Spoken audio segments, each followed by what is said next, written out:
গরম গরম সরা পিঠে নিয়ে চলে এসেছি বন্ধুরা। কে কে খাবে চলে এসো। ব্যাটারটাকে ভালো করে গুলিয়ে নিয়েছি। এরপরে যে আমি এক এক করে দিয়ে দিচ্ছি। এটা আমার ননস্টিকের সরা, মল থেকে নিয়ে এসেছিলাম অনেক দিন আগে।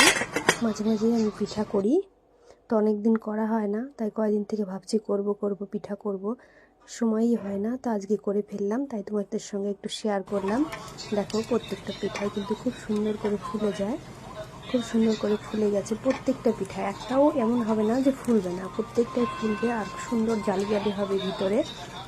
ভাঙলে দেখা যায় যে পুরো জালি জালি হয়ে যাচ্ছে।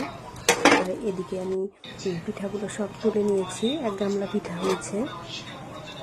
দেখো কি সুন্দর ফুলেছে। এদিকে আমি এক হাতে ক্যামেরা ধরছি, যার জন্য আমাকে তুলতে একটু সমস্যা হচ্ছে, না তো তুলতেও কোনো সমস্যা হয় না। এদিকে এক হাতে ক্যামেরা আছে, যার জন্য একটু সমস্যা আমার হচ্ছে, উঠতে যাচ্ছে না। তো আজকে রাতে কে কে পিঠা খাবে চলে এসো আমাদের বাড়িতে।